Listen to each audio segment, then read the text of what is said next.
Last கவர்மெண்ட்லேயே பார்த்தீங்கன்னு சொன்னால் எல்லாத்தையும் பிடிங்கிட்டாங்க. அமைச்சருக்கு வந்து 10%, எம்எல்ஏக்கு வந்து 4%, லோக்கல் கவுன்சிலர் அவங்களுக்கு 1%, அப்புறம் டிபார்ட்மெண்ட் இன்ஜினியர்ஸுங்க சியிலேருந்து ஏஐ வரைக்கும் பார்த்தீங்கன்னா அவங்களுக்கு ஒரு 23% அவங்களுக்கு கொடுக்கணும். இப்போ வந்திருக்கிற கவர்மெண்ட் வந்து முழுசாக வேலை செய்யணுன்றாங்க. பட் முழுசாலாம் வேலை செய்ய முடியாது. யாரால எந்த ஒரு ஒப்பந்தாராலும் முழுசாக வேலை செய்ய முடியாது.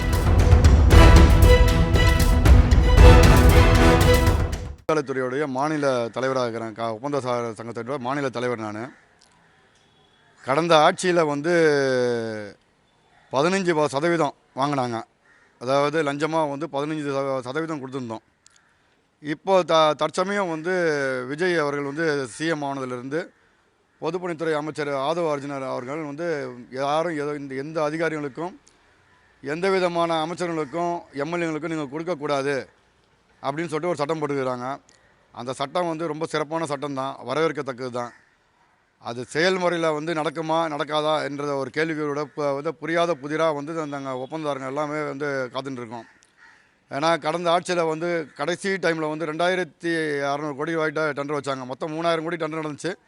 ஒரு 1000 கோடி டெண்டர் முடிஞ்சு இப்போ ஒரு 2500 கோடி வந்து நிலுவையில் இருக்குது. இப்போது இன்னும் முடியல, இந்த ஒர்க்கெல்லாம் முடியாமல் இருக்குது. அதில் நாங்களும் செஞ்சு தான் இருக்கிறோம். நாங்களும் வந்து பாதி பணம் வாங்கியிருக்கிறோம், பாதி செய்யலை. ஆனால் இப்போ வந்து பார்த்திங்கன்னு சொன்னால் அதிகாரிகள் வந்து எந்த மனநிலையில் இருக்காங்கன்றது எங்களுக்கே புரிய மாட்டேங்குது. வேலை செய்யணுமா வேலை செய்யக்கூடாதா எப்படின்னு எங்களுக்கும் தெரியல. புதிதாக வந்திருக்க அமைச்சருக்கும் அது தெரியல. சொல்கிறாங்க, எல்லா சட்டத்திட்டங்களும் போடுறாங்க, எல்லாமே சொல்கிறாங்க, எல்லாமே இப்படி நடக்கணும்னு சொல்லிட்டு. ஆனால் செயலில் எதுவுமே நடக்கலை, இது வரைக்கும் நடக்கலை. பொதுப்பணித்துறை அமைச்சரை வந்து நாங்கள் சந்திக்கணும். இப்போ நாங்கள் வந்து இப்போ நேரம் கேட்டிருக்கோம் அவர்கிட்ட சந்திக்கிறதுக்காக, சங்கத்து மூலிமா அவர் நேரம் ஒதுக்குறேன்ருக்காங்க.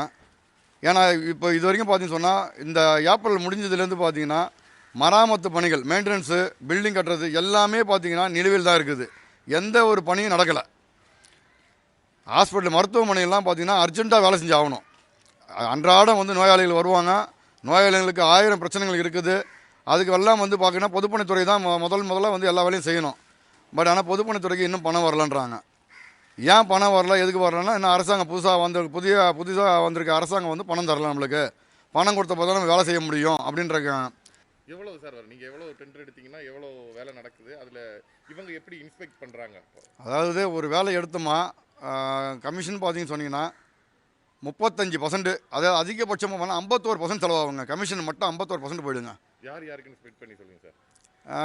அமைச்சருக்கு வந்து 10%, எம்எல்ஏக்கு வந்து 4%, லோக்கல் கவுன்சிலர் அவங்களுக்கு 1%. ஸோ 15.5% அங்கே போயிடும். அப்புறம் டிபார்ட்மெண்ட் இன்ஜினியர்ஸுங்க வந்து சியிலேருந்து ஏஐ வரைக்கும் பார்த்தீங்கன்னா அவங்களுக்கு ஒரு 23% அவங்களுக்கு கொடுக்கணும்.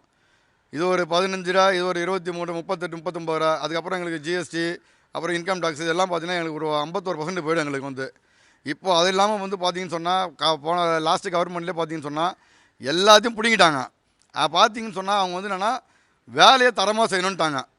ஸோ அதனால் வந்து பார்த்தீங்கன்னு சொன்னால் நிறையா கட்டிடங்களை பார்த்தீங்கன்னு சொன்னால் இன்னும் பிரச்சனை இருக்க தான் செய்யுது. அந்த பிரச்சனைகளை பார்த்து நீங்கள் வந்து பல நியூஸில் பார்த்துருப்பீங்க. கட்டிடம் கட்டினது வந்து இப்போ ஏன்னா இப்போ கிங்கின்னு சொல்லிட்டு கட்டி வந்து சிஎம் ஓப்பன் பண்ணார். சிஎம் ஓப்பன் பண்ண 3வது நாளே வந்து ஃபுல்லாக எல்லா பாத்ரூமும் லீக் ஆகிடுச்சு. எல்லா பாத்ரூமும் உடச்சி மாற்றிருக்க 100 பாத்ரூம் உடச்சி மாற்றிருக்கிறாங்க. அது மாதிரி புதுசாக கட்டுற பில்டிங்லாம் பார்த்தீங்கன்னு சொன்னீங்கன்னா நிறையா இந்த மாதிரி பிரச்சனை வருது. பில்டிங் கட்டி போயிடுவாங்க, ஆனால் அது நிலையாக நிற்காது, அந்த பில்டிங் நிற்காது. அந்த மாதிரி பிரச்சனைலாம் இருக்குது இங்கே. இப்போ அந்த மாதிரி கட்டடம் இருக்குது, நீங்கள் அதை வேலை முடிச்சிருப்பீங்க, அவ்வளோ கமிஷன் 50% கமிஷன் கொடுத்து போய் இவங்க வந்து அதை இன்ஸ்பெக்ட் பண்ணாமல் கண்டிப்பாக திறக்க போகிறதில்ல. கண்டிப்பாக இதை நீங்கள் எப்படி பேலன்ஸ் பண்ண போகிறீங்க? எப்படி அதை கான்ட்ராக்டர்ஸ் எப்படி பண்ண போகிறீங்க? ஆபத்தான சூழ்நிலை தான் இப்போ எங்களுக்கு இது வந்து ரொம்ப ஆபத்தான சூழ்நிலை தான். ஏன்னா வந்து கமிஷனை கொடுத்துட்டோம். இப்போ வந்திருக்கிற கவர்மெண்ட் வந்து முழுசாக வேலை செய்யணுன்றாங்க. பட் முழுசாலாம் வேலை செய்ய முடியாது. யாரால எந்த ஒரு ஒப்பந்தாராலும் முழுசாக வேலை செய்ய முடியாது. ஏன்னா கடையில் ரொம்ப கஷ்டப்பட்டு தான் வேலை செய்யணும் வந்து நின்று.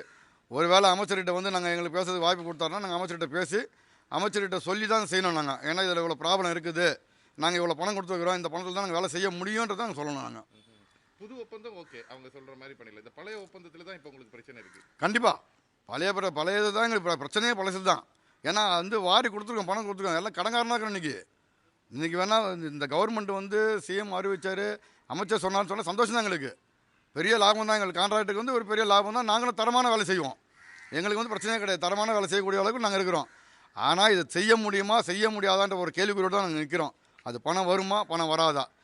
பழைய வேலையை நாங்கள் எடுத்துக்கிறோம். அது எப்படி முடிக்க போகிறோம், எந்த அளவுக்கு செய்ய போகிறோன்றதுன்னு வந்து கேள்விக்குறியாக தான் இருக்குது எங்களுக்கு. இந்த பழைய வேலையில் வந்து சென்னையில் எவ்வளோ கோடி ரூபாய்க்கு வேலை இருக்குது சார்? தமிழ்நாடு ஃபுல்லாக எவ்வளோ கோடி ரூபாய்க்கு வேலை வந்து பெண்டிங்கில் இருக்குது? சென்னையில் பார்த்தீங்கன்னா குறைஞ்சபட்சம் ஒரு 1000 கோடிக்கிட்ட சென்னையில் வேலை நடக்குது.